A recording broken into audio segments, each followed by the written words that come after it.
Hello, my name is Tana at Tonic Wellspring. In this video, I will offer an introduction into the QNDI model, the Quantum Neuro-Developmental Integration model that I've been developing and has been a game changer in working with various clients, especially those who lean towards a more logical, intellectual mind and help bridging a gap into a more imaginative realm of reprogramming the subconscious. I hope you enjoy it. QNDI is a model that helps us to understand that inner child work is not just an ethereal, imaginative process, although those can be very important ways to access it.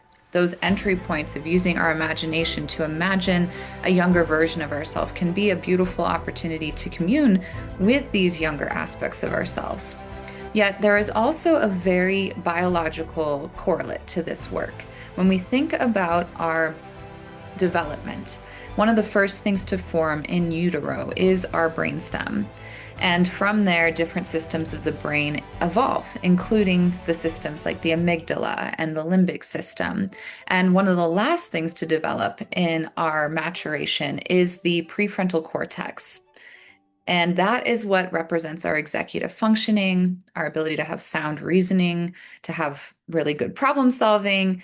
And it's an opportunity for us to honor that that is where a lot of our adult consciousness comes from, our ability to, I can handle it, that feeling of I can handle it in life. And especially when we are thinking about self-regulation, which this is not to say that self-regulation should be used as a tool to bypass our very real human experiences and emotions. It's just when we're looking at working with emotions, big emotions, especially things rooted in fear, then we are going to have to recognize that sometimes we're pinched off from our executive functioning, that we go into these more primal, primitive states, and that's not always the best place to problem solve for long-term solutions. Yes, it can be very essential for short-term survival, but if we live in that state, again, we pinch ourselves off from some of this higher capacity. So one of the principles of the QNDI model is to be in this space of recognizing these very biological structures of our brain. And I literally invite people to hold the brainstem and the frontal lobe and recognize in holding these different regions of your brain and representing connection to these primal systems in the body, that we can actually help create some coherence, some connection between these systems and all the systems in between and beyond. And by saying simultaneously to holding these regions, we're in this together. We do invoke this recognition that we are operating in a more integrated space, honoring that we have various parts of ourself, very aspects of our biological self, as well as our psyche. Our psyche is comprised of all these different aspects. We have a multiplicity of parts that come together and coalesce to create our personality. And this, we're in it together, can be such a powerful gesture of actually reminding our system of all of these parts and bringing them into more coherence. Now, what happens when we honor this biological baseline of these parts too, of these younger parts and these more mature parts, we can actually help our system have a quantum leap into a new experience and open to this quantum realm where when we have coherence in our physical body, we actually gain attunement to a more etheric energy body. So this is where it gets really interesting. And there's so much more I can say about this. I just wanted to offer some initial groundwork on this because it can be such a game changer.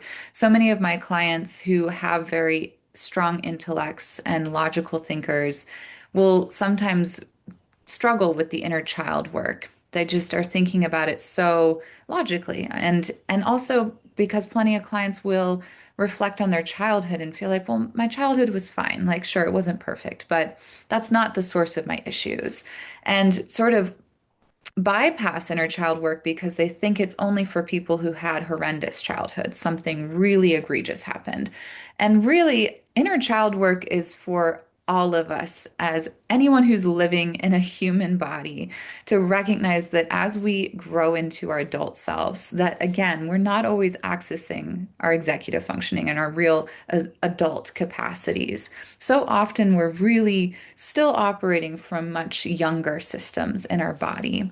And in order to really not just grow older, but to grow up, we need to honor that this inner child work helps us actually connect with an adult consciousness, an inner loving parent that helps coach us and guide us with healthy boundaries, with direction, with a sense of love and compassion, but again, boundaries, with a willingness to be like, I honor your feelings and they're not going to run the show. So holding space for both of those things so that we can, again, we're in this together and we're steering from this space. We're not just pinching ourselves off to these systems of the brain and biology that are going to keep us in survival, but helping ourselves align and orient to true thriving, living in our full capacity, aligned with our highest self.